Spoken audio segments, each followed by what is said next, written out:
नमस्कार। आज हम सुप्रीम कोर्ट के एक बहुत ही लैंडमार्क फैसले पर गहराई से बात करेंगे। ये केस है Remington Rand of India limited बनाम उनके कर्मचारी मतलब द वर्कमैन। ये 1968 का फैसला है। जी हाँ, और हमारे पास इस केस से जुड़े कुछ लीगल एक्सेप्ट्स हैं जिनसे हम इसके मेन पॉइंट्स और इसकी इंपॉर्टेंस को समझेंगे। बिल्कुल। और हमारा मकसद ये समझना है कि जो इंडस्ट्रियल डिस्प्यूट्स एक्ट है उसका सेक्शन 17(1) एक डेडलाइन देता है कि इंडस्ट्रियल ट्राइब्यूनल का अवार्ड 30 दिन में पब्लिश होना चाहिए। तो क्या ये 30 दिन की लिमिट मैंडेटरी है, मतलब एकदम जरूरी, या सिर्फ डायरेक्टरी यानी एक तरह का निर्देश? और साथ ही ये भी देखेंगे कि इस केस ने एम्प्लॉई से जुड़े दूसरे मुद्दों जैसे वेजेस, डियरनेस अलाउंस, ग्रेच्युटी वगैरह पर क्या असर डाला। ये काफी अहम केस है इंडस्ट्रियल लॉ के लिहाज से। हाँ, तो शुरू कहाँ से होता है ये मामला? मतलब ये सवाल क्यों उठा कि डेडलाइन चूक गई तो क्या होगा? क्या कोई कानूनी डेडलाइन मिस हो जाने पर पूरा का पूरा जजमेंट ही नल एंड वॉइड हो जाता है? यही वो दिलचस्प नुक्ता है जिस पर सुप्रीम कोर्ट ने इस केस में अपनी राय दी। चलिए इसको खोलते हैं। बिल्कुल। तो सबसे बड़ा लीगल क्वेश्चन यही था, सेक्शन 17(1) की 30 डेज की डेडलाइन का स्टेटस क्या है। देखिए, होता ये है कि जब कोई इंडस्ट्रियल ट्राइब्यूनल जो लेबर डिस्प्यूट सुनता है अपना फैसला देता है जिसे अवार्ड कहते हैं, तो सरकार का ये कर्तव्य है कि वो उसे 30 दिन के अंदर ऑफिशियल गजेट में पब्लिश करे। अच्छा। इस केस में जो डिस्प्यूट था वो एलेपे यानी आलापुजा ट्राइब्यूनल के सामने था। ट्राइब्यूनल ने अपना अवार्ड दिया, लेकिन सरकार ने उसे पब्लिश करने में 30 दिन से ज्यादा का समय लगा दिया। ओह, तो यहीं से सारा विवाद शुरू हुआ। हाँ जी।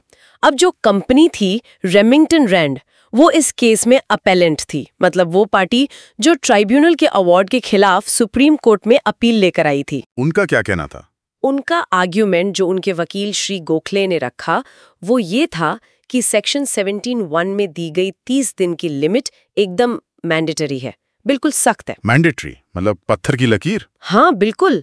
उन्होंने सिर्फ सेक्शन 17(1) ही नहीं बल्कि सेक्शन 17(2), सेक्शन 17(a)(1) और सेक्शन 19(3) का भी हवाला दिया।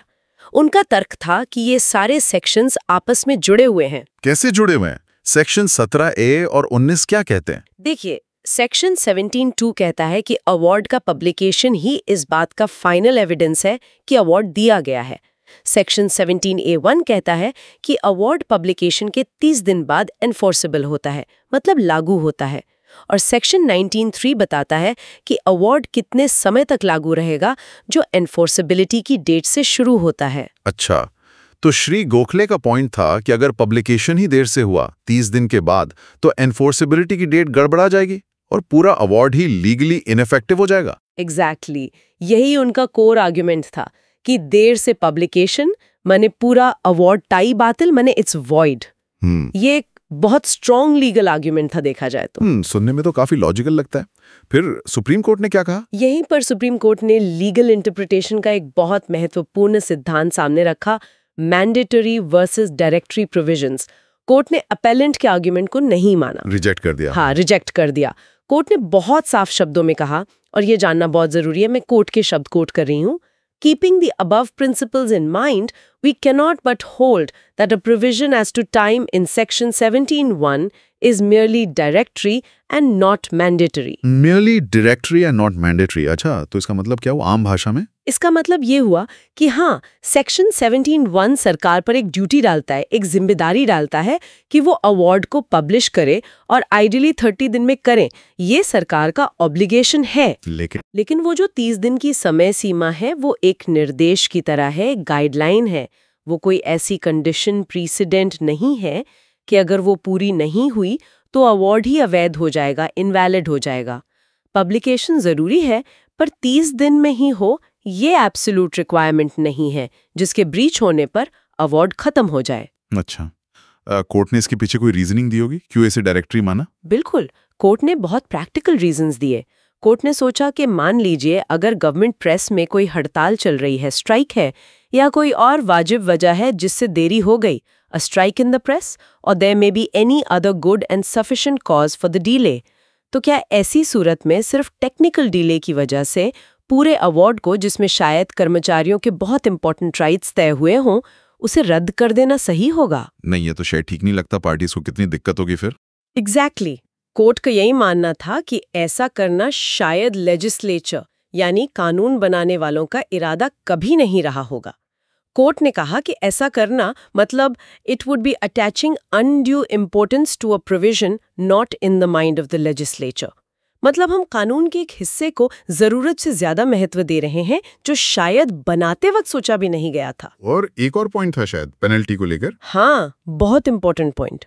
कोर्ट ने ये भी नोट किया कि इंडस्ट्रियल डिस्प्यूट्स एक्ट में इस 30 दिन की डेडलाइन को मिस करने पर सरकार के लिए कोई पेनल्टी, कोई सजा निर्धारित नहीं है।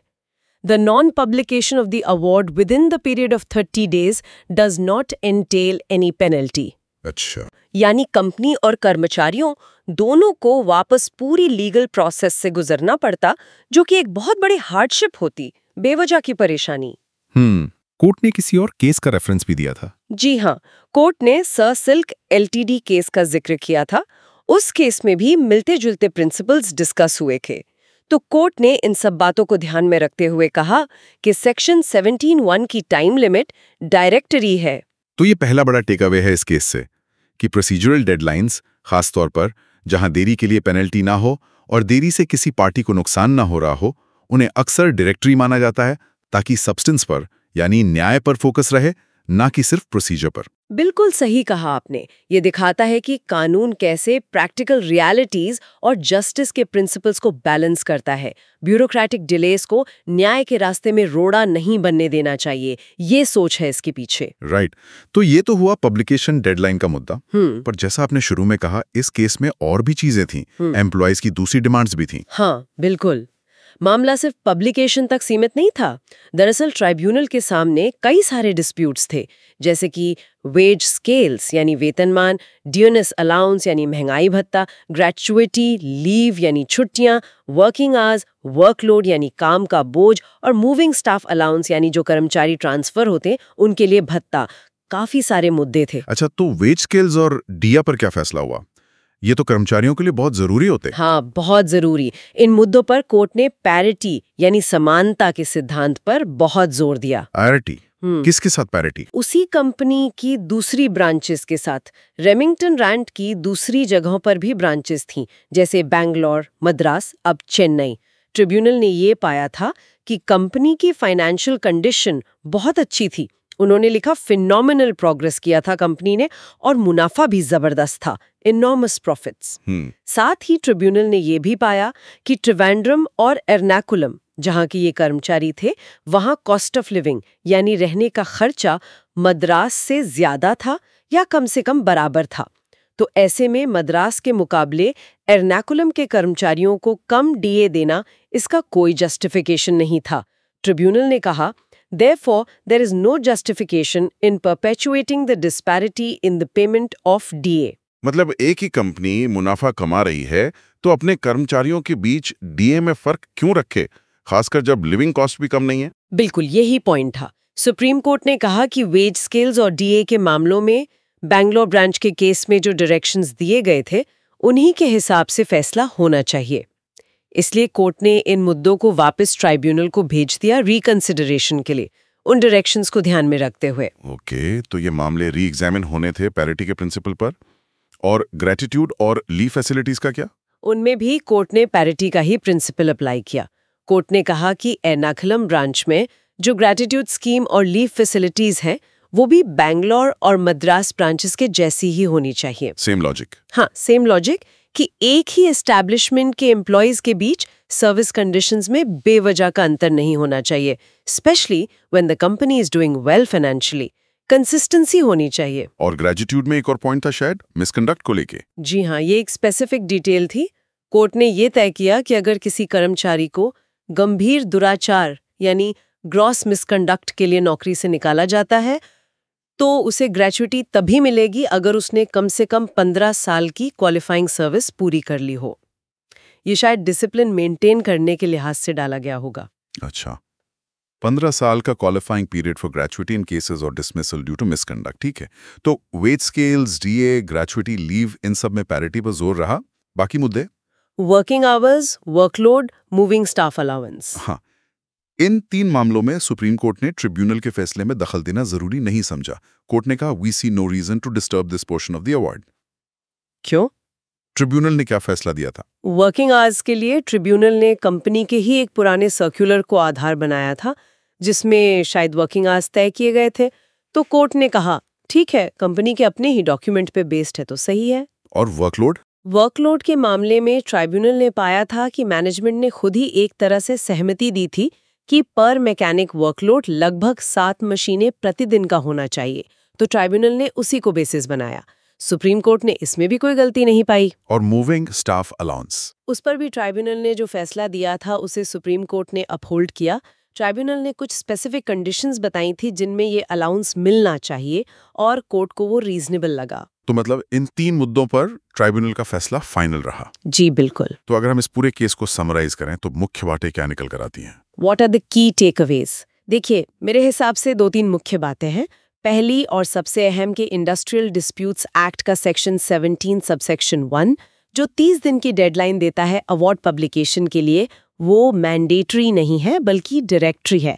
टेक्निकल डिले की वजह से अवार्ड इनवैलिड नहीं होगा।